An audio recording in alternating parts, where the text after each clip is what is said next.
And a happy Tuesday evening, Bills fans and football fans alike. My name is Joe DeRosa. You can find me on Twitter at show_DeRosa. Today's tagline is Jomo Dunze. I said I would do it because we are talking about the Bills' biggest positions of need going into the NFL draft and the players that we feel might be great fits for the team should they decide to take them. And joining me tonight is Cover One's Chris Seth and friend of the show, Ajay Cybulski, as we navigate the ever so murky waters of draft position and needs. So thank you all so much for being here on this week's episode of Under Review. And without further ado, let's go. Previous play will go under review.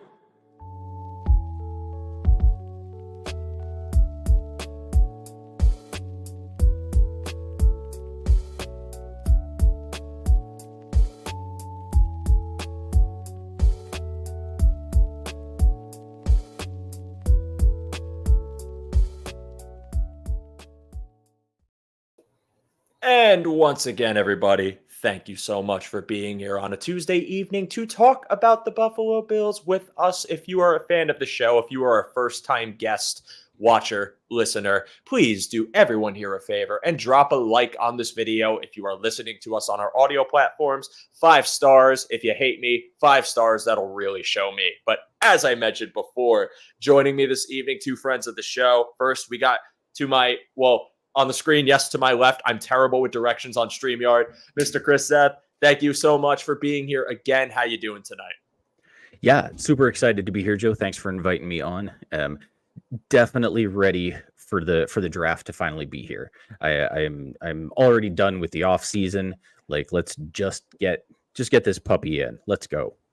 Let's get this puppy going. And AJ, welcome back to the show, my friend. I see you have been absolutely grinding. Super happy to see all of your success. How are you doing on this Tuesday evening? I'll echo Chris's words. Joe, again, thank you for having me. But I'm excited to get this draft finally here so we can actually discuss who the Bills are going to be selecting, how they fit into the Bills conversations, either on offense, defense, whatever the case may be. But yeah, I'm looking forward to it, and everything's good. So I'm excited to do it, and let's do this thing. I am very happy to hear that. And yes, everybody, we are just a little over a week away from the discourse being over. Having a finite source of discussion, or finite, that's the wrong word, but I can't even think of the word right now. But finally being able to talk about the Buffalo Bills picks. We are a week ahead of the draft, and there are some needs that many fans in our space have been debating about back and forth, on and off. Which position is the biggest need? No, you shouldn't do this because pick 28 should go to this. All of these different talking points. And one thing I appreciate about this time is the difference in perspective from Bills fans. Even if you don't agree with the person next to you, you could learn some really interesting things from what other people are seeing based on their perception of the team. And it's why I wanted to do this episode where we talk about our biggest needs. So for those of you joining us, if you would like to follow along, drop a comment, let us know what your positions of need are. I know all of them are going to be wide receiver, but tell me the other ones too. It doesn't just have to be wide receiver, even though I know that's going to be on everybody's list. But we wanted to make lists of our own, 5 of the most pressing positions, and just name some players for you that you might either have heard about, maybe don't agree with, and our cases for why they think they'd be fits for the Bills. So without further ado, let's start with number 5, working back to number 1. And Chris, I will start with you. What is your 5th most pressing position for the Buffalo Bills in the draft? Yeah, and so I'm not exactly sure this is what I would consider my 5th most pressing need, but the guy I picked, I wanted to talk about. So I picked running back, specifically an RB2 as a need. Right now they've brought back Ty Johnson, and I think his role as an RB3 is great, but there's a gap there between James Cook and Ty Johnson, and I want to see a big-bodied guy. So I'm looking at running back, and Isaac Guerendo out of Louisville is his college production is not all that fantastic. It's not all that remarkable, but his physical traits are off the charts. And I guess the best way to state that is, at the combine, he ran a 4.33 40 at 220 plus pounds, and he and one other guy have ever done that. The other guy is DK Metcalf. And that's physical trait company that I want to be in, and being able to bring that hammer at the goal line that Damian Harris was supposed to be, that Latavius Murray was supposed to be. That's what I want to see out of a probably late 4th, early 5th round running back that they could bring in. He has 4.11 yards after contact. So like he's got the speed to get to the outside, but then also the contact balance to carry through would-be tackles. And if we're going to talk tonight about some things that they need to, the players we pick, if they need to show growth, it's not the best injury history for him. He's got a track record of some hamstring injuries, and he missed the 2022 season with a Lisfranc injury, but in Brugler's Beast, the draft guide that Dane Brugler does, and I echo this sentiment too, but like he says, I think his best football is still ahead of him. Yeah, I appreciate you saying running back, because that was my the one I was torn on. I didn't know if that was going to be my 5 or if I was going to leave it off the list altogether. I did leave it off because I thought my 5 was a little more pressing than that, but I do agree with the sentiment that you could make a case that it is the 5th most pressing, or one of the most pressing positions of need, because while you do have James Cook, you do have Ty Johnson, and I do think that that's a perfectly capable running back room, something that I have been kind of sharing on this show for a few weeks. We talked about it on the free agency episode, and it's something that I've kind of spoken about, whether it's on Twitter or in passing, is I still feel that the Bills could use a more conventional power back in their offense, someone that can kind of pick up the slack that James Cook leaves behind. And I think Ty Johnson has some capability, because Ty Johnson, again, shifty, speedy, good contact balance, can catch out of the backfield. But I feel like someone that fits that mold a little more of a power back, a little more of that wrecker bowling ball. If they're short, if they're not short, then, whatever ball is a little bigger than a bowling ball. Then I think that is something that I would consider a welcome addition, especially if it is a running back pass block, someone that's effective at that. And if they can't, at least be serviceable enough to have that explosion comboed with power to really lay another element into this Bills offense. And some of the names you mentioned are ones I like. I can continue on with this, but AJ, I'm very curious what your 5 is on this list. Do you agree with Chris, or do you have something different? So running back is a good one. I think that's a surprise need. I think they do address that. I think if you look back to last season with Latavius Murray, I think they tried to implement that, and at times it was efficient. But as the season went on, it kind of deteriorated in that aspect. So I think, to Chris's point, I think addressing that is important, and I think they probably will with 11 picks if they keep all those later in the draft. You can find a lot of sleeper running backs in today's world of the NFL later in the draft. But I am going to go with defensive tackle as my 5th most pressing need. I know they addressed some holes there with Austin Johnson, Deshaun Williams coming over from the Chargers, Johnson that be, and Williams from the Panthers. And they also have Eli Anku, who's a practice squad guy that's kind of floated around Buffalo for the past couple of years.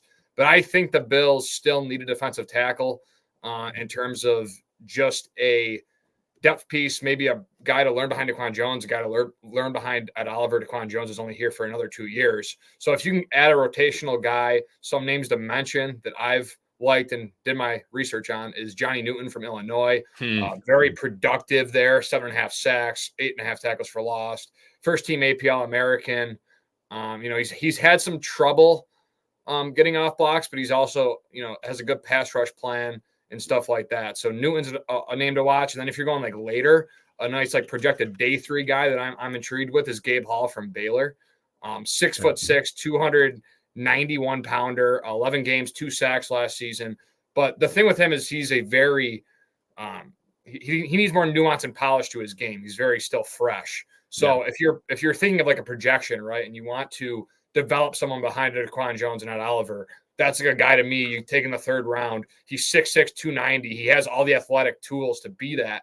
He just needs to develop and become that. And I think with Brandon Beane, you have the new defensive line coach and Bobby Babich and all that stuff going for you. I think he could develop behind those 2 guys. I like those suggestions a lot. Johnny Newton's a ton of fun. I have him on my list, spoiler alert, later on. There's a couple of other names that you didn't mention that I'd like to get to when I get to DT. It is not my 5, but I do like Gabe Hall. I know Judge is a big Gabe Hall fan too, and I like the points you bring up because while he still needs to develop, he is a potential, if you could get him up into day 2, but I think it's more likely day 3 that you could scoop him up and have him develop behind the rotation, which is the best place for him. So those are options I really like there. Chris, to further what you were saying too with running back, there was another name or a couple of names that I also wanted to mention there, because while I don't have it on my list, I would consider it an honorable mention. One of them is Braylon Allen. I know that's kind of cliche because he's big, but honestly, it's that athletic testing that really got me with him, because even though, that there are, in my opinion, running backs that I think are a little bit of a better fit. Another one I'll mention soon, but I really just like the combo of size and speed with Braylon Allen. And I think when you're talking about him, that frame is something that you can always work with when it comes from a pass pro standpoint. And when you're talking about the 1-2 punch or potential mix in back, that's a guy I really like. Another one I really like is Will Shipley out of Clemson. I think that kid is just an all-around playmaker. I think you could have him run up the middle or run outside, even if he isn't the more conventional profile. There's something about his game that I feel like would be a perfect complement to those guys. So just a couple of other names I want to mention, but running back's a great suggestion. DT is a great suggestion. I do have DT on my list later on. However, what I will say is my 5th, interior offensive line. I'm going to be different. I'm so glad we all 3 of us got a different thing here. We're off to a great start on this show, folks. Absolute legendary. Now, IOL for me, my reasoning really, this was the back and forth I had with this position versus RB2. It really just comes down to, as far as value, as far as what I am more willing to allocate assets into, maybe multiple times in this draft, even if it's just once, where I feel like I am more inclined to consider it pressing. When you look at the moves that were made this offseason and you look at Mitch Morse going to Jacksonville after he gets cut, the transition of Connor McGovern to center, moving David Edwards back into his spot at guard. While I do have faith in Aaron Kromer, and I've said this on the show before, I've clipped it, I think it could work because Aaron Kromer wouldn't just be the person in the ear of the organization telling them, hey, let's make these moves. Let's go ahead and try to let McGovern run here because I think he could mold into a really good center. And obviously he worked with Edwards back in LA. So you got that rapport there. I still feel like what you did was you essentially compromised your depth a touch while also proving uncertainty at one of your actually 2 of your most important positions. It's not that I don't think David Edwards could be a great guard. It's not that I don't think Connor McGovern could be a great center, as much as now they're question marks rather than sure things that we've seen established from years past. So I feel like addressing interior offensive line is a great play for the Bills because even though you are, yes, bringing in a rookie, bringing in a draft pick, someone that's got to develop, it's another body to the room that while it might be a little bit loaded now, I feel like if you can find a higher tier prospect for that interior, you set yourself up for a lot more flexibility and a lot more comfort. And the name I'm going to mention is a name you have heard a million times. It's the name that was mentioned on the show yesterday. I see you both in your eyes. You know exactly who I'm going to say. It's JPJ.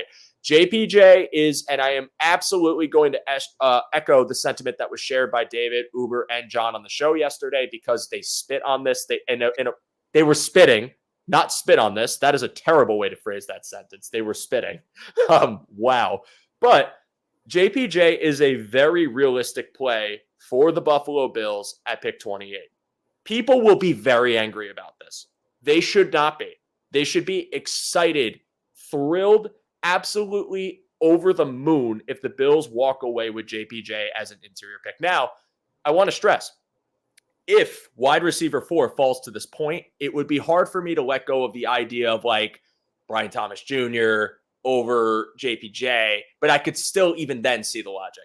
This guy is an athletic freak. This guy is a great downhill blocker. This guy is great in pass pro, and he can play a myriad of positions on the interior. When you are talking about offsetting the loss of Mitch Morse, even though, yes, it's not really saying it's a proven thing by taking a draft pick instead of Connor McGovern, who's played in the NFL. What I think this allows you to do is have McGovern play in his normal position at guard and allow this very prospective with a super high ceiling player to get involved where you could possibly fortify protection for Josh Allen for maybe even the next decade. And when it comes to how I construct a team, I will always tell you that you got to do it in the trenches. You got to start up front. And you got to start by protecting your most valuable asset. Because guess what? You are on a fast track to a $258 million hole in your pocket if you can't adequately protect Josh Allen, which is why I think that this is a position of need. I think that JPJ would be an excellent one. I think Zach Frazier's another great option. If you want to go later in the draft, Cooper Beebe, Zach Zinter, Tanner Bortolini, other names that I think offer you some interior flexibility, guys that I think can protect. But my number one for that would be JPJ. And Black Panther, I just saw this comment. No, it would not be like when the Patriots drafted Cole Strange. Cole Strange was, as his last name suggests, a strange pick because it was one of the biggest reaches we have seen in recent draft history. JPJ has first round valuation, it's a late first, early second in a lot of mocks, sometimes higher up first. This would not be Cole Strange. This would be an excellent addition to your interior offensive line, and one of the non-receiver picks at 28 I would be absolutely ecstatic with. So long rant over. I apologize for rambling. I just had to continue that sentiment from yesterday. I'm going to spin it back to you, AJ, and we'll go to your number 4 most pressing position of need. So I didn't go specific interior or tackle, but I did pick the offensive line. First guy on my list, like you mentioned, is Jackson Powers-Johnson. I think, like you said, with David Edwards here, back on a 2-year deal, probably I think he could give immediate competition to Edwards at the left guard spot because, like you said, he has that position versatility. And then Connor McGovern also being the starter. Who knows how it would shake up? Who knows what that plan would be if they did go that route? But there's still, such certainty with Powers-Johnson. He started 25 games the last 2 seasons, all Pac-12 first teamer. So he's well known in his conference as one of the best. So I think that he can come right in and be a valuable depth piece and potential starter if someone was hurt. And then you go across the list too. I know Tyler Guyton, offensive tackle. That would be an interesting one. I saw him at the Senior Bowl. Just a big physical freak. There's some nuance to his blocking that he has to work on. But 6 feet, 8 inches tall at the combine. That's what his height was at the combine. So I just think he's another guy. And then one more that I think stuck out to me at the Senior Bowl was Christian Haynes from UConn. Another one, like 6'2", APL American, 25 games starting. So he's got that, a powerful upper body, and he can attack, finish blocks. The only part of his game that he needs to improvement on is his pass protection against the speedy and bendier pass rusher. So those are 3 guys to me that if you're going like top 60, I think, or if you could go that route, but we'll see what they do. But again, with the state of the offensive line, if you look at it, they have Lyle Collins, Alec Anderson, newly signed Will Clapp, Kevin Jarvis, Ryan Vandermark, and then Tommy Doyle coming back from an injury. So then obviously the solid 5 starters. So I think those 3 guys for me would be very intriguing in the top 60. Love those names. Great call on Haynes, by the way. That's a name I forgot to put down. I also forgot to mention Graham Barton. That's another name I'd really like because even though he's listed as a tackle, he has versatility as well. But go ahead, Chris. What do you think about number 4? Yeah, so I'll just piggyback off of Jackson Powers-Johnson for a minute too, because I love him, and center was actually my 6th need, mostly because there weren't that many guards that I was all that crazy about, and if I was going to get a chance to talk about JPJ, I wanted him in my back pocket. But when you watch him, he is he's a guy I love mean offensive linemen. I love it. I am going to move you against your will. I am going to let you know that I am tougher than you, and I'm going to make your day miserable. That's the mindset I want from all my offensive linemen. And he brings that with an upper body torque that will corkscrew defensive tackles into the ground. He's wonderful. I love him. But so my 4th is edge, and a guy that has some good production in the SEC and has shown a lot of growth, but still a whole lot of room left to grow on his frame and his skills, is a guy, Chris Braswell out of Alabama, edge for them. And edge is a need for me because I'm not sure if AJ Epinesa is going to be any more of a rotational piece than he's been. And, I pray that what we get from Von Miller is, a lot closer to what we saw, in the first half of 2022 than what we got last year, because what we had last year was not worth the snaps. Right. So Chris Braswell is 6'3", 250, kind of built in that Leonard Floyd mold, which is becoming more and more of the archetype for the Bills ends is that edge body type. And he was on Bruce Feldman's freaks list twice. If you pay any attention to that list, he finds the craziest of athletes, and these guys usually test off the charts. And having that kind of physical upside to go along with someone who has lateral quickness, already a well-developed long arm, um, those are things that you know if all we get out of Von Miller next year is training up a guy like Chris Braswell, then that'll be more than we got from Von last year, really and truly. So, yeah. Yep. Yeah, I do have Edge on my list as well. It isn't my number 4. However, I agree with every point you made because there is a lot of uncertainty in that room. And when I do a lot of my mocks, or if I do any sort of watching, it really has centered on finding and fortifying your edge room. I think the top of this edge class, and I think this is a universal sentiment, could really provide some boost there. And there are options in the first round that could potentially fall to pick 28 that you could go there if you felt more comfortable cashing in on a higher tier defensive line prospect or an edge prospect. So fair point. It isn't my number 4, though. My number 4 here is safety. I have safety here because even though we do have the addition of Mike Edwards, even though they have, bringing back Taylor Rapp, you still have Hamlin in the depth. And then, Cam Lewis could supplement in if you need to. I just feel like finding your young draft pick safety, it's kind of imperative. But also with this class, it's very weird because I think there are plenty of options that I could see the Bills taking, fitting in that free safety role, or maybe someone that could play a bit of a hybrid if you want to kind of have this dual threat where you have like Mike Edwards in some snaps where he's deep up the field, or if he comes closer to the box and do the same thing with a prospect. But for me, it just feels like the room isn't complete yet. I mean, Mike Edwards is on a 1-year deal. You're talking about Cam Lewis, who has and is great for depth, but I don't want him to be a starter because I also think the value in him is his versatility and where you can line him up. And then, of course, Taylor Rapp, who I think is capable, but again, that's just one body and you need some assistance there, and I think assistance for the long term. So I think it's my number 4. I also think that I have a lot of faith in Sean McDermott and Brandon Beane to find those prospects in later parts of the draft and be able to coach them up into a level where they're at the very least serviceable starters, which is why I don't press it too high up on my list, but it is still something that I think is something they should address. And some names I have here, earlier rounds to, middle, maybe like late second, third, fourth, possibly. But Javon Bullard is one name, and I think he might be one of my favorites. I mean, when you talk about dog mentality, not just because he played for Georgia, but the physicality of his game, his ability to cover, play around the field, that's one name I love.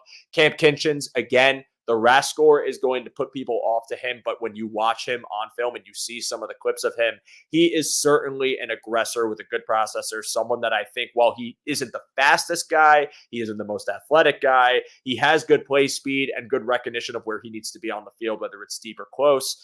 I like Kalen Bullock a lot. I really, really like him. I think he's a great ball hawking safety, someone that you could play deep and eventually coach up to be one of those high types. And then Cole Bishop, who is another name that I think is very much, in my opinion, should be on the Bills' radar for all those same reasons. The positional versatility, the aggression, kind of that hard-nosed style of football, things I like to see.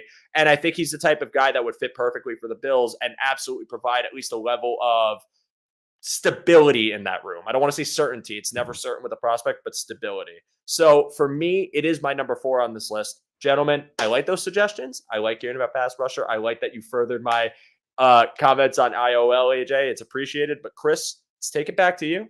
Number 3. Sure. And my number 3 is going to come back to defensive tackle, where we were with AJ earlier. And so most of the guys I've looked at are guys that are going to be, mid round guys, most likely. I feel like at this point in the process, we've talked about most of the top name guys. Chris Braswell is the highest ranked guy outside of JPJ that I had. So this next guy is a name that,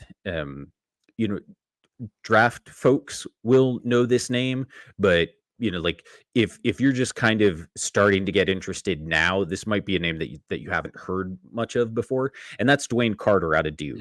And 6'2", 302, ginormous hands, 10 1/4 hands, moves well enough, but all of the intangibles with this guy are what make him what I think could be, a versatile defensive line backup for, his entire rookie contract. Probably not a guy who becomes a standout, but a guy who also doesn't become thought of as Boogie Basham ever. Like someone who's going to be considered reliable depth, and you're not going to shake your head, oh no, when you see his number come into the game. He has been a 3-time captain at Duke. He was the ACC Student Athlete of the Year in 23. Just a smart, headsy player who would provide, versatility, dependable depth, and he can play. Most of his snaps have been at defensive tackle, but like he's also had plenty of time at DE also, and shows just relentless energy. Yeah, not the fastest guy when he's trying to chase someone down, but he's relentless in that pursuit, even if it's not the fastest. And has started every game for the last 3 years. So, if you're going to be a backup, be available. Right. I agree firmly with that. I'm so glad you mentioned Carter, dude. He's on my list. He's one of my favorites, but I'll gush over him in a little bit because we're not there yet for me. But AJ, what about you? Yeah, so my 3 is edge, and that's going back to what Chris kind of discussed earlier with what will Von Miller be this year. I'm unsure of that. I know he coming off a year of an ACL. You saw with Trey White before he tore his Achilles that he was kind of ascending into what he not maybe once was, but a serviceable starting cornerback in the NFL. And then you look at, so who knows what Von Miller is going to be. Then you look at Greg Rousseau, who again, I'm not saying he plateaued last season, but I think he's an above average run stopper that still needs to be able to set up guys better on the edge. Again, I think he's a great run defender. I like him setting the edge, but I think as a pass rusher, a pure pass rusher, there's still some things he needs to work on. And like Chris mentioned again earlier, AJ Epinesa, what's he going to be? Will he always just be that rotational guy? Does he have more in the tank? You saw more flashes last season. You always, seem to see him make these tips in the air with his hands every year, make these interceptions. We're like, oh my God, this guy's flashing. And then, he kind of quiets down, but they rotate a lot on the defensive end and the defensive line. So I think getting a guy in the draft is important. You look at a guy like Marshawn Nealand, who's a top 30 visit for the Bills this year. His competition wasn't the best in school, but he dominated. So, he dominated what was in front of him. He has the physicality about him. He has the body, explosiveness, and all of that stuff to be a rotational defensive end in this league. And then who we were talking about earlier, Joe Chop Robinson. I know his college production isn't there, but I've listened to people like Chris Trapasso and Joe Marino rave about this guy in terms of just athletic traits, bendiness, power, all of that stuff that you're looking for in a guy to develop. I think that he could come in, you learn, give him a couple years behind Epinesa or rotate him in, and if he takes advantage of those opportunities, can become something. I think Chop Robinson would be a very intriguing option. I know a lot of fans will be upset with that. And last but not least, Latu. We're going to agree with that because of the first name spelling. The injury concerns are something to know. He obviously has had those injury concerns, but watching him at the Senior Bowl and the counters he had to everything the offensive lineman was doing in front of him, whether it was a spin move or a rip through, he was just very good at setting up his move and always being different. It wasn't just a power or a speed rush every time. Right. It was always something different. So I think his flexibility and diversity, if he were to fall at 28 and like the Bills didn't take him, I would be like shocked just because, again, I think he was a top 30 visit. I know he's met with the Bills. And I think, again, he just flashes and his pass rush ability is the most refined in this class. You hit on all the points I was going to say about Latu. And Chris, DT is my number 2. I'll spoil it now, so I will further that conversation on. But when we come to edge, I picked it as 3 and not 2 is because I'm one of those people who believes that when you fortify your interior, your exterior will blossom. And I think that was reigning true when you saw, even though you did have Leonard Floyd and a healthy Gregory Rousseau, and I think Rousseau, when he's healthy, is very formidable and had an opportunity to really refine himself before the foot injury. But I think starting up in the middle and creating havoc in the interior, to me, is something that will benefit this Bills defense more, even though I still think the edge is still going to be something that you do call upon and hope you get a lot of production out of. And I think there is uncertainty in that room when you talk about not only is Von Miller going to be 100% this year or 75% this year, but how is Rousseau going to develop? Because this past year was meant to be one where that was, in my opinion, very crucial for his development. And unfortunately, another injury kind of set him back from ever hitting that ceiling as a pass rusher. And Rousseau is a stellar edge running defender. I love that about him, and I will take it every day of the week. But I want that extra step in the pass rush, which I think he can get to, but he's got to be able to stay on the field and stay healthy. And so far, we are in a very negative trend when we talk about each of the year, some form of lower body injury, taking him out, bringing him back, but not at 100%, which I don't like seeing for someone as promising as him. And with AJ Epineza, I think that it's uncertain because now the way your edge room is constructed, he's basically your starting edge rusher, right? Like there's no Leonard Floyd as a buffer. Von Miller isn't 100% yet. You don't know if he will be, and therefore you don't want to kind of hedge your bets on that. So in my opinion, I think given the contract, the fact that they want him back, AJ Epineza is going to be your starting edge rusher across from Groot. Now, it doesn't mean it's a bad thing. I think AJ had the best year of his career last year, and you saw him kind of refine his pass rush moves with that ghost stab that Eric's always showing. And you talk about his length and his ability to really prevent passes from whether it's going to the flat or just the vision of a quarterback and having that edge become murky. And that athleticism that he shows there, even though it's not the greatest thing in the world, it's something that I think is valuable to the way that this room is constructed. But are you ready to rely on him? Are you ready to call upon him as your premier starting edge rusher? And for me, while I thought he did great as a rotational and had his opportunity and has taken that step forward slightly incrementally each season, I still feel like I need another player in that room. And I feel like the draft, while it's not as rich with edge prospects as years past have been, and people aren't huge fans of it, there are some options there that I think you could, if you're talking about pass rush specialists or people that could fortify the room, could fill in for. Now, Latu is my favorite in this draft. Again, AJ, you said it beautifully, but to follow it up, I think he's just the most balanced pass rusher in that he could beat you in a myriad of ways. And if there wasn't a fusion surgery, then there wouldn't even be a conversation about this man falling out of 15. Like he would probably be gone in like whether it's edge of 10 or like between 10 and 15. But unfortunately, that is a glaring concern, one that I could see either not mattering and he gets poached away and people are like, damn it, I don't care. Or he drops all the way to the Bills. And if he fell to 28, I wouldn't be mad about it. Y'all might be mad at me for getting hyped about it. I made a mock draft where I traded up for Latu. You all hated it. But listen, if it comes into fruition and that man is a Buffalo Bill, vindication will be mine. I will be celebrating. But apart from Latu, some other names I like that you could find later on, apart from Nealon, apart from guys like Jonah Ellis or Braswell, like you mentioned, Chris. Jalix Hunt is a name that I really like. I think he's got the size. I think the school was kind of the biggest plague on his ranking, but he has risen in the ranks and people are huge fans of him, and he's a name that I would be a huge fan of for taking. I know someone in our chat, Xavier Thomas. I like Xavier Thomas. I'll take him as depth. One name that I really like, well, apart from Chop Robinson, who I was also going to say AJ, because I do love Chop Robinson. I think he's an explosive athlete. Again, it's not the production, but rather what the ceiling could potentially be. And I am a huge fan of what he brings to the table as far as his burst, as far as his aggression, what you could see from him, even if the measurements aren't the greatest thing in the world. But this is a name that I saw it so frequently in discussions and on mock drafts and everything. And I decided to look deeper. Mo Camara. And yes, Mo Camara is 6'1". He does not fit your typical like want in a size profile. If you're talking about, well, I need that security in the edge room, but the guy's just a damn dog. I mean, that's really all it is. When you talk about how he plays every single snap, it's with 100% of a motor every single time. And the thing about that is even if he isn't the biggest guy, he'll find a way to win. And he always finds a way to kind of get over his disadvantage. And that's just something that I really enjoy about his game and what I've seen from him.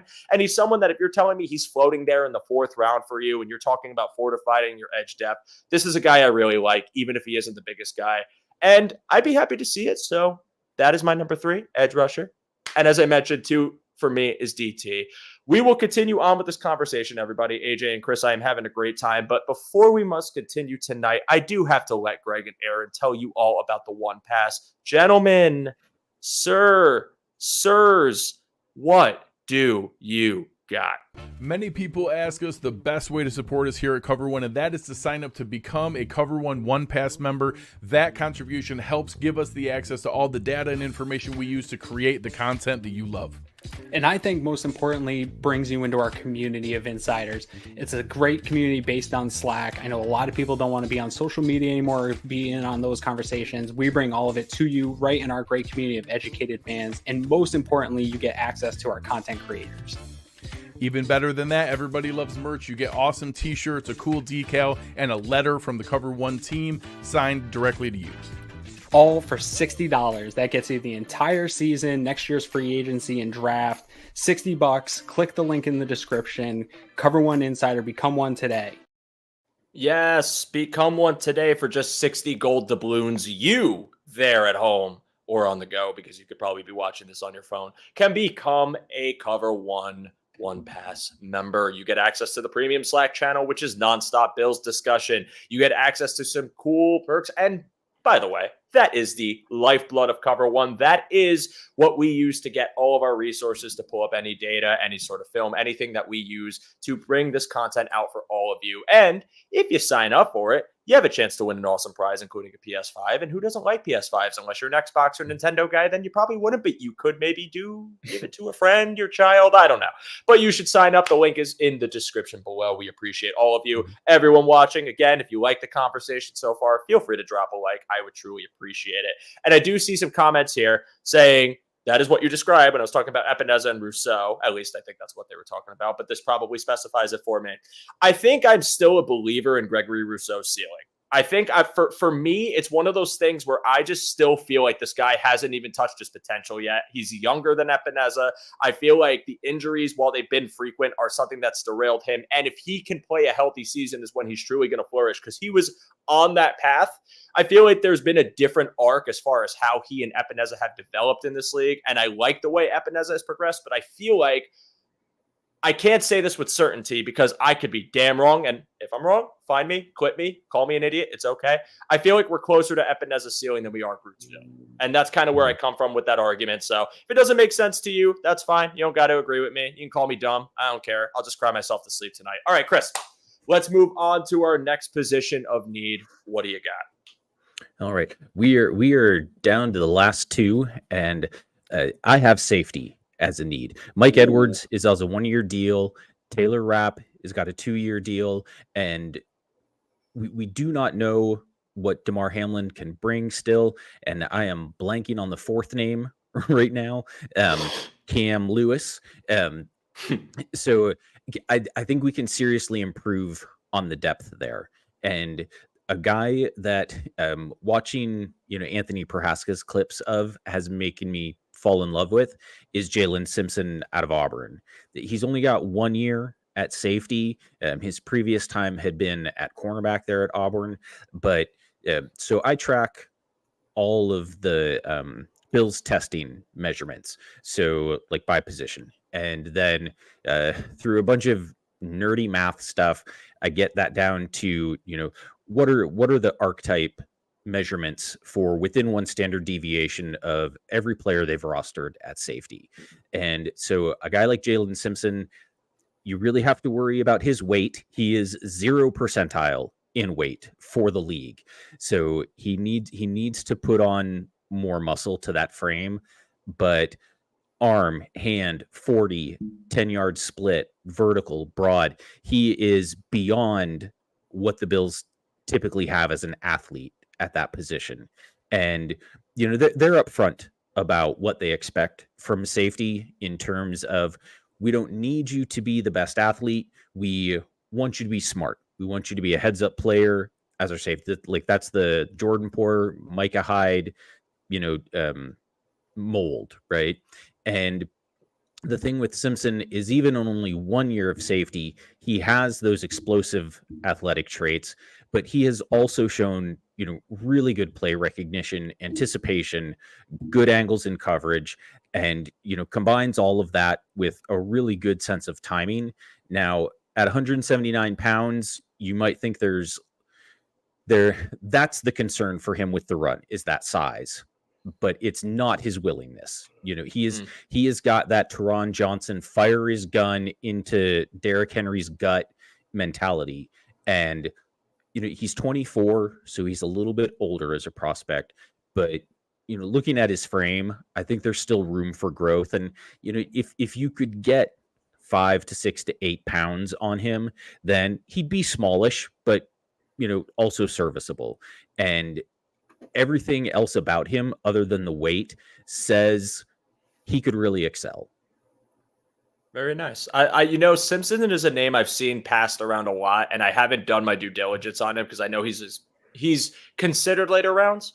But Mhm. listen, for me, I know that the one thing that gets preached a lot, you saw it from Babbage, and it's probably echoed sentiment for the new philosophy of the Bills defense, really any player, is the fact that they try to view you as a shadow, right? They've mentioned that it's playing above your frame, playing above your size. Even if you're 170, do you hit like you're 200? Even if you're 5'10, do you play like you're 6'1?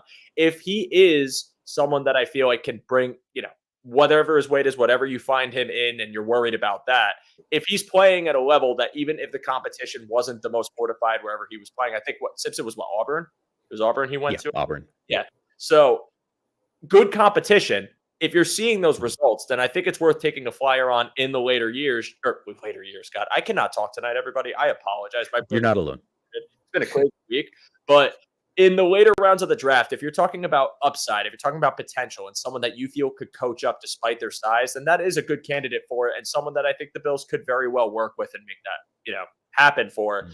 ideally in a perfect world. But I appreciate you mentioning that name. And safety number 2, I wasn't prepared for that, but it is a need. And I think it's perfectly valid to say that that's one of their most pressing needs. And honestly, I still have this sneaky suspicion that if it was true that they kept that contract out there for Julian Blackmon and he ends up going back to Indy, there's some like, hey, what's Jackson doing over there? Like, is he still around? Like, is he interested in playing for us? Like, maybe after June 1st. So maybe. But AJ, let me hear what you got for your second most important position.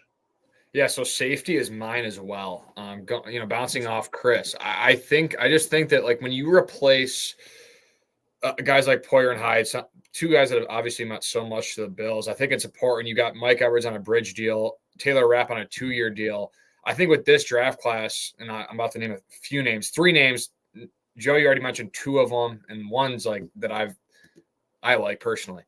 So Malik Mustafa is the one I like personally from Wake Forest. Yeah. Now he doesn't have the ball hawking ability. He's not like the typical free safety that the Micah Hyde type is. But you know what he is very good in the box and very good downhill, very good tackler. Undersized, but when you watch him, he does not look like he's undersized. A very physical guy all around. Just loves to play in the box. Just seems like a type of McDermott guy that he could mold into. And become a potential starter down the road. And then the 2 other guys that you have mentioned, Cole Bishop from Utah, who I'll add to that conversation a little bit. He does have a very good, and I know these guys all have great relationships, but he did mention how he guarded Dalton Kincaid at Utah and how he was how he made him such a better player. And he's just a very overall, one of the best tight ends he's ever guarded. So I think Cole Bishop, you're talking about traits.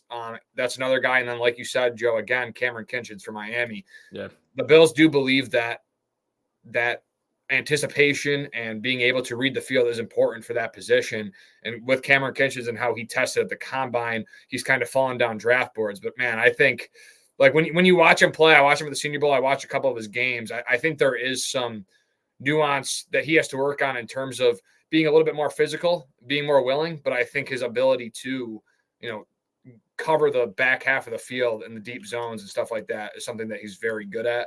And I think something that would translate. So a couple of guys, one more of a box safety, more of that strong safety, and then 2 full safety guys that I think the Bills would be interested in. But again, I think with Mike Edwards and Taylor Rapp, I'm not saying I'm not confident in them, but I think you need to go get a developmental rookie that can be a potential starter if injuries occur or if the play of Mike Edwards and Taylor Rapp isn't sufficient for what Bobby Babbage wants.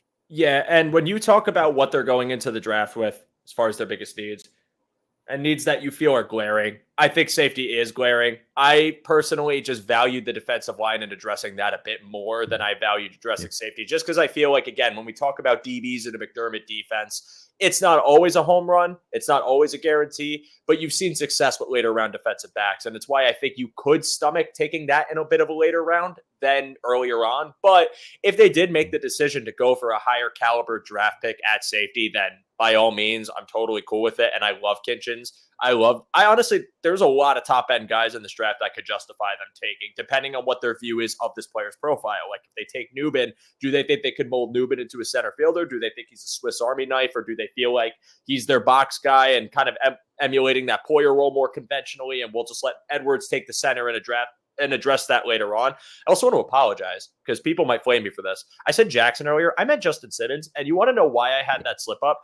Because there was an episode of Bar Rescue where Mr. John Tafer goes in and brings some members of that at the time. I think this was back in either 2020 or 2019. He brings members of the Denver Broncos with him. And I watched that episode recently and somehow slipped up to say Kareem Jackson and not Justin Simmons. So there is my slip up. Flame me for it. I F that up bad.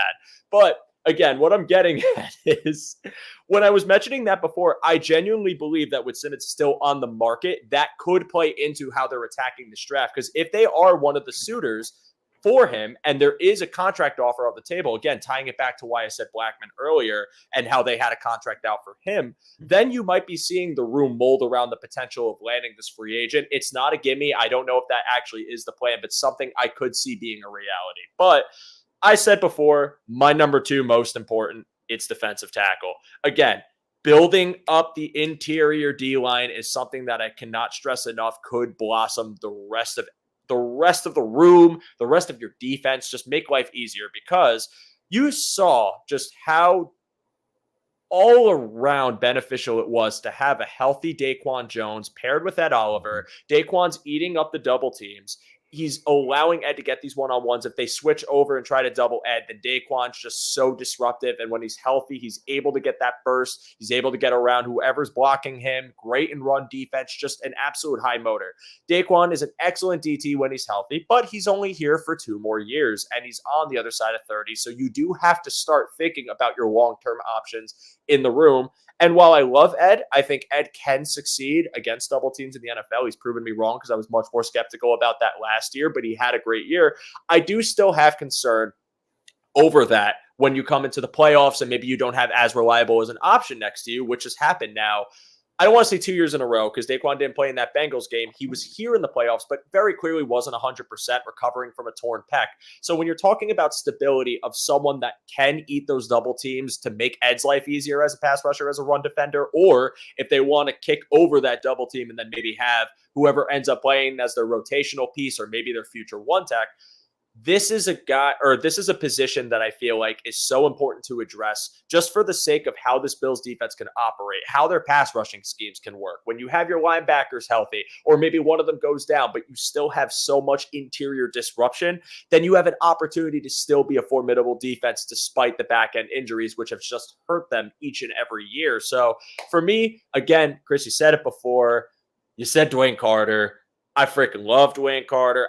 I adore him as a fit for the Bills. I think if you wanted to supplement him as a rotational piece for either Daquan or Ed, you could do that because he's got the size to play one, but he also has experience playing all over that line, as whether it's a one. I've seen him line up at 0 before. I've seen him at 3. Wherever they feel like putting him, he can do it, and he eats double teams. He's used to doing it at Duke. They respected the ability, and I think that that is a presence that if you were adding him in as a supplement to eventually take over, it would be a slam dunk. But some other names I have there, another one that I absolutely love, even though he is a bit undersized, Michael Hall Jr. I mean, it's just I know that if you look at his production, it's not going to knock your socks off. I swear it's like watching like a tiger getting let out of a cage when you watch this man try to rush. It is absolutely lethal. He has a high motor. He's just very violent with his hands, which is something I loved seeing, that he's not afraid to try and chop you down, try to get over you with the swim move. Like, there is an arsenal there with Hall Jr. where the potential for him as a pass rusher in the NFL is crazy. And if you're talking about maybe getting him, let's just say they traded up into the 3rd round, or maybe even at pick 60, if that's where the valuation is for him, rotating him in as a pass rusher, I genuinely believe that would be a spark plug to the success. And when you're talking about the question marks at edge, you can make those a little easier to stomach with some of the DT options you have in here. Again, Ruka Rororo. Yeah, I said it right. Bang.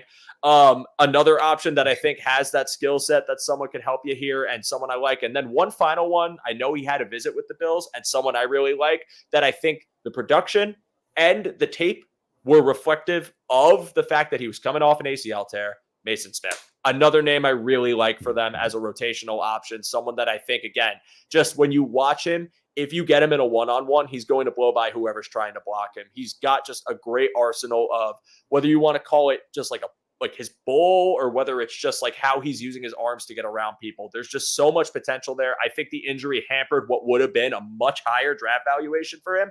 and someone that I want the Bills to take if he's available. So that is my 2. Now, we are rounding out with 1. And, oh, wait, there's a position that none of us have said yet. I think it's as obvious as anything else what we are all about to say. So it's wide receiver, right? I think I got that one right. Let's start with you, AJ. We'll go back to you, Chris. Talk to me about wide receiver, just your viewing of the room as it stands and where you think the Bills go with it, names you like for it, just strategies that you think the Bills could use. Actually, Joe, it's quarterback. I'm just kidding. Okay, gotcha. Trade up for Drake May. Yeah, send Allen to New York, and we'll get Daniel Jones to return and double dip the quarterback. No, so yeah, obviously my number 1 is receiver. I think the Bills, and this is just my opinion on it, and I do like the Lads of the world. I do like the Xavier Worthies of the world, and I understand why those are guys that they can do it all. Xavier Worthy, he's got speed, but he's also very nuanced. Lad, same thing. He can play in the slot. He can play outside. But for me, if they do go that route and say that it falls into their lap at 28, they don't trade up. Adonai Mitchell's off the board because I like him. And then like a Brian Thomas Jr. is off the board. I still feel like you need to get an X boundary guy at some point later, whether it's a Brennan Rice or a Javon Baker. So for me, my favorite guys as of now, I think Leggett is an intriguing guy. I know it's back and forth, but just his explosiveness, and I know he needs some more polish and nuance to his route running and separation.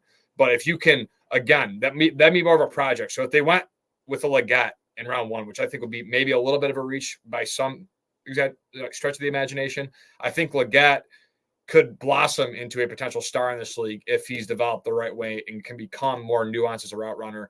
You look at Rome Odunze, who, again, I think if they could go and trade up into the top 10, I think, I don't know, man. Like, I could see him going before Neighbors at this point. I know Chris Trapasso is actually higher on Brian Thomas Jr. than Odunze. So there are some mixed feelings there about him. But from what I've read and from the people I respect, Odunze is like the typical 50-50. Separation's a little bit questionable, but he separates well enough, and he's got the frame and body to box out. Great in the boundary, 50-50 ball. And then the other one for me, Odunze, Brian Thomas Jr. is a name I do like, but I don't know too much about. I know he's got the 4.33 40. His production, he had 17 touchdowns. So that's nice. You want, the touchdown guy, touchdown score is always nice to add to an offense. It's pretty but good. Adonai Mitchell is the guy for me that really just his upside in my eyes. And I was talking to Pro Anthony Cover One about it at the McKinley Mall this past weekend. We were just talking about him because I'm like, Bill's Twitter is like, dude, this guy takes routes off. And like, I'm like, Anthony, didn't Stephon Diggs take routes off? Hasn't Romo Odunze taken routes off if he's not in the progression? I don't know whether it is Adonai Mitchell, what he's being asked to do at Texas, or whether that's just his mentality. But I would hope that it's not his mentality and he's just not being a lazy, receiver. I hope he's being, asking what he's told to do, whatever the case may be. I just think Mitchell can bring the upside at the X position for the Buffalo Bills that he could really blossom and turn into a true number 1, 4.34, 40-yard dash. His yards after the catch ability, Brandon Beane preaches it. I think he has shown the ability to do that. 6'2", an outside receiver in the NFL. So Mitchell, Leggett, and Odunze are my dream. Brian Thomas Jr. is fine too, but I don't know too much about him. Nice. What do you think, Chris? Oh, that's fair. Yeah, like if that top best version of Mitchell is what he brings to the league, then he's going to light it on fire. He really could. And there's some more development there that still needs to happen, obviously, for all of these guys, except for maybe Marvin Harrison Jr. But if he is that top-notch player that you see when he's lighting it up, then Mitchell could end up being a steal because of those other concerns that are there for him. Because maybe he's a guy who, maybe that's what Texas wanted from him, and like we're not on his case about effort when he wasn't the target. It's like, okay, well, like if you're not getting busted for it, then okay, save it for later. Sure. Go ahead and catch 3 touchdowns in the second half, whatever, So yeah, like if that's the guy Mitchell is, then I'm all for it. Absolutely. Yeah. AD Mitchell is, I started out with wide receiver first when I was looking up any prospect. And I wasn't sold on him initially because I felt like, one, that reason. When I was watching him, I watched Worthy right before him, right? So I went back to back on the Texas guys. And with Worthy, it was versatility for me. And it was seeing Worthy almost like on every single rep. It never looked like he stopped. It never looked like he took a play off.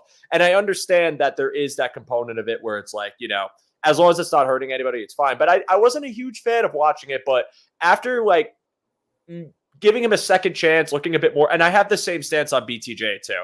Looking a bit more into him, I realize what the potential is with him as far as his hands, as far as his ability to separate, as far as his speed and his size combination and his short field burst, lateral agility, like all of these factors to him.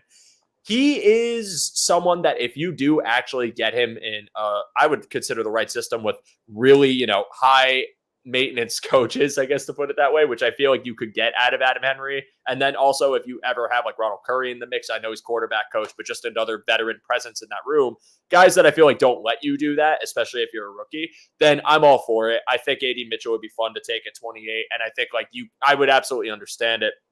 Some names I want to mention though, because when I was doing research for the show and looking at wide receivers throughout the weekend, I was looking at kind of the history of the guys that they have taken under Brandon Beane and kind of the you know, I guess general size, general traits. And one thing I've noticed, and I think Thomas tweeted it out today, and it was a great point to be made too, because it's something that I was kind of realizing and looking at them, is that they just love separators. They love guys that are going to be, whether it's getting a step and getting that stack on somebody to be able to give enough cushion for Allen to throw a ball deep or to get wide ass open.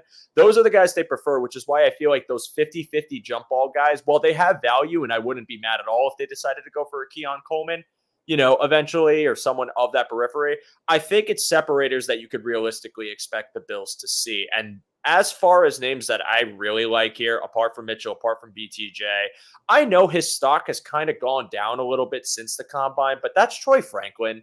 I still really like Troy Franklin. I still stand that I think Troy Franklin's going to be a lot of fun for the Bills. I think he provides you with that separation ability, but also the speed, despite the 40 time, the play speed that I think the Bills offense needs, because when we're talking about what's missing in the room, and I adore Ladd McConkey. I think Ladd McConkey can win out wide. I think you can have him be a wide guy, but I think Troy Franklin fits the mold a little bit better when you're looking at what's vacated from the Bills offense right now. And he's someone that I would really like to see them go for. Xavier Leggett's another name, but I'm gonna bounce off of you, AJ, real fast, because I know you brought up Anthony, and Anthony's the reason that I've learned more about this guy because of the clips he's posted. Jermaine Burton. And I know he has concerns. I know people aren't huge fans of like the character issues. I get it. But I feel like that's really it when you're talking about why he's been knocked down to like a mid-second round prospect. Like Burton is a deep threat. And he's someone that I feel like would be a huge compliment in the Bills offense. And that's a name that I'd be on the lookout for. So those are just other names at receiver that I would be a huge fan of. And I think as far as like first round, like mid round, there's a bunch of guys like that I could go for. But Chris, I know you got a guy that you want to talk about too. And he's someone that's on the Bills radar for everybody, but let me hear it. I'm excited to hear you talk about him. Yeah. And that's Javon Baker. And like, I think there's a lot of upside in Mitchell for sure, but Javon Baker right now is playing wide receiver at a 301 level, right? He plays with leverage. He plays with deceptive eyes, deceptive hands, exceptional head and shoulder fakes, a good release package. Eric and Ant did a video in the film room on him, and essentially it was teach tape on how to win at wide receiver in every way that doesn't necessitate elite speed. Every other part of playing the game, he's playing at a 301 level. 6'1 and a quarter, 202. He ran a 4.5. Okay, that can still work. You can separate by being a route runner. And by understanding leverage, by understanding where you are on the field, by turning DBs around, like they're caught in a grinder. And all of that is on Baker's tape. And we haven't even talked about exceptional hands. He's got drops. And every time I talk about Baker on Twitter, all I get back are, he's got this giant drop percentage. Yes, it's there. But when you watch his tape, you're going to see remarkable catches mixed in with some drops that sometimes those are questionable. Sometimes they're on the quarterback play at UCF too. And he is a guy who doesn't need to learn the game as much as a lot of other of these guys coming in at wide receiver will need to do. And I also like him in part because with the depth of this wide receiver class, I'm more than okay not going wide receiver in round one. Like I'm comfortable with taking advantage of the depth that's here, and that's probably going to get people upset if they Chris Hyde. didn't go wide receiver. Well, yeah, I will be staying offline after this. But they like take advantage of the depth that's there with a tremendous class. Like it's not just the top end. Like those top 3 guys are amazing. But like once you get past, even the tier 2 guys, like the tier 3, the day 2, late day 2 guys, that tier is incredibly deep. There's like 14 guys, in the third tier of players here. And that's where Baker is. And, I think you could get a really exceptional player without having to spend 28 on it. If they trade up for Odunze, I will love every minute of it because he is phenomenal. But I'm also going to be comfortable saying, okay, yeah, this class is incredibly deep. Let's get a guy like Baker who can come in and play now and maybe develop into a true X even.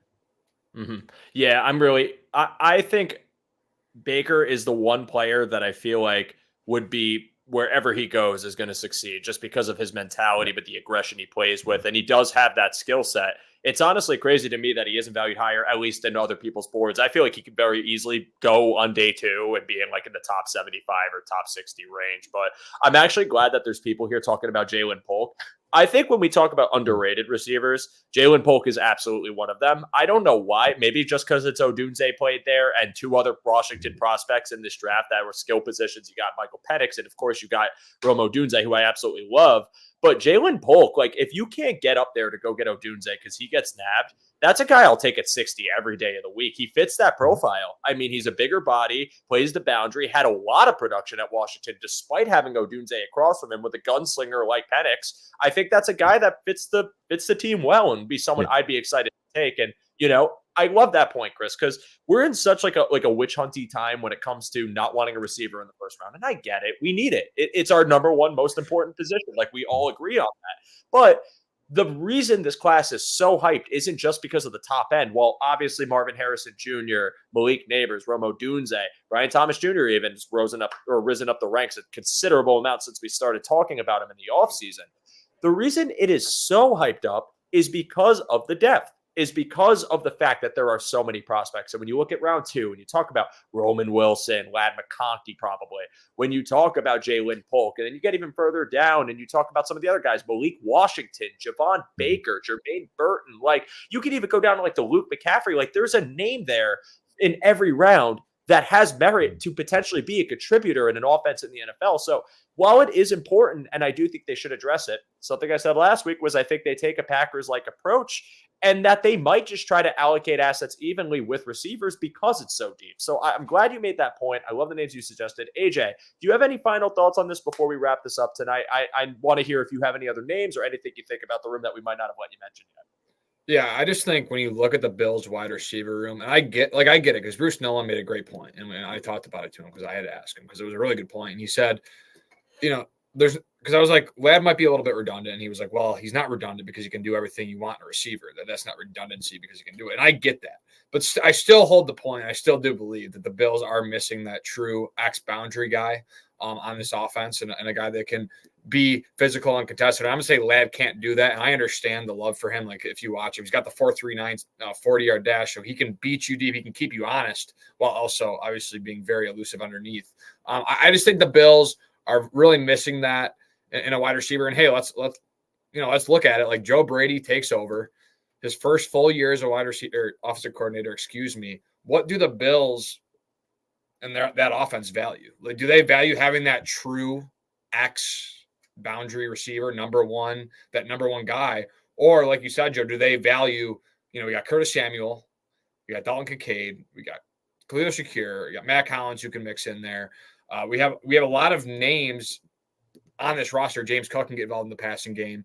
Dawson Knox can get involved. There's a lot of guys on this roster that can get involved, right? So if you do go the double dip and you say, well, at 28, Mitchell went at 26, and there's no one we really like, or whatever the case may be, they trade back into the third round after picking Polk or Javon Baker at 60 or something like that, and double dip. I think the Bills could really go that route as well. So it'll be interesting to see what they do, but I really do think they could think, hey, look, Dalton Kincaid's a number one guy. We don't need a number one guy. Right. Or, so we'll learn a lot about what the Bills have on their roster in the next week, because which route they go will really tell all. And you raise a great point, too, when you talk about the running backs, because we haven't even talked about running backs and tight ends. That's a crowded room already. Even if you talk about the worry of not having the X because Diggs is gone. I mean, the second half of last year, even though I still don't think it was as much of like an intentional effort, as much as it was more to just prove they could move the ball around without having to be Diggs-centric, they might not be in the same philosophy that our fans and a lot of analysts may be, where they need a conventional X and might view it as, hey, skill set, versatility, where can we line you up? Is it all over? Is it deep? Is it in the slot, intermediate, whatever? Like, if you can provide us that just might be the identity of the Bills offense, is someone's going to beat you somewhere, and it doesn't matter what it is. But I do think, as far as the Ladd argument, I agree with Bruce more so, and that's not because I'm a Ladd stan, even though you all know that. I think Ladd is just boxed way too deeply into one specific thing, and a lot of the criticisms I've seen of him haven't been made for a lot of other receivers of similar size and skill set. Ladd is a winner as far as what he tries to do with his feet, as far as his route running and how polished it is. I think Ladd gives you plenty of opportunity to create separation upfield and as a deep threat. And even if he isn't 6'3", this is a guy that, despite his limited in production in college, is someone that I really do see the Bills being able to take and also valuing, again, that versatility. But we're just going to have to see. And guys, we have covered all 5 positions. We should be GMs, but no, I appreciate you both so much for being here tonight. It is always, always, always, always, always appreciated. Whenever you guys come on here to talk shop, Chris, AJ, I'm gonna let you guys plug whatever you got going on. I'll start with you, Chris. What do you got going on? Where can the people find you? Yeah, you can find me at Low Buffa on Twitter or X or whatever it is, and then really enjoying being the producer. Just started doing that with the film room with Eric and Ant, and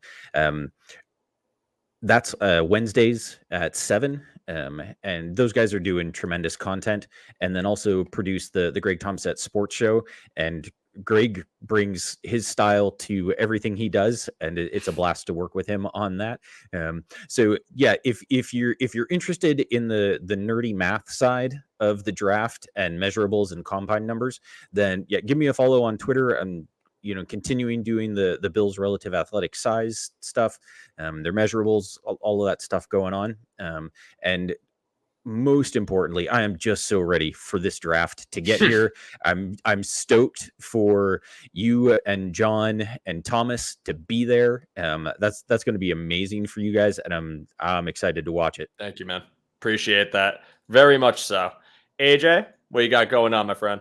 Yeah, follow me over on Twitter at Ajay Cybulski, just my first and last name. I'll be really picking it up the draft here soon, so it's getting back to that NFL type season where things are going to start to pick up. You got mini camps coming up and all that stuff, and obviously the draft. I'll have to talk about their OTAs, all that stuff. And then next week, me and Alex Brasky over on the Potato Daily News will be starting our podcast the night before the draft, so be sure to check that out. Unfortunately, Right on. Buffalo Rumblings had to let go of all the podcasters, so it's new adventures to all those people. So rooting for all of them. But yeah, thank you for having me on. I have all my Bills and high school sports coverage over at BataviaDailyNews.com. So Joe, thank you for having me again, and this was a fun show. Always welcome, man. And yeah, no, my best wishes to anyone who was involved with that over at the Rumbling side. Obviously, a lot of talented people that deserve the work that they tirelessly put out for everybody, and a lot of effort goes into all those shows. So just hoping for the best for everybody, that they can, still make the most of their show and be able to do it for everybody who's able to listen to them. Just everyone deserves a place in this space. I'm not anybody compared to all the people that have been putting in all this work for much longer than I. So my best wishes to all of you. For me, You can find me on Twitter at @show_DeRosa. And yes, I'm going to be at the NFL draft next week with John Helmkamp and Thomas DeLoss. I'm very excited to be there. We will be covering everything Bills, but also just what's going on in general, posting some clips to social media, getting some reactions, some previews. It's going to be a hell of a time, and I'm looking forward to it. But before I go there, next week, we're doing one final mock draft on the show. Had to be done. Had to say goodbye to mock drafting before we get to the real thing. So tune in for that one, guys. But Chris, AJ, again, thank you all so much for all of you in the chat, for all of you who watched us, for all of you who are listening to us after the fact. Thank you so much for taking the time to be here on this week's episode of Under Review. Again, if you could leave a like, if you could throw 5 stars on here, if you could go ahead.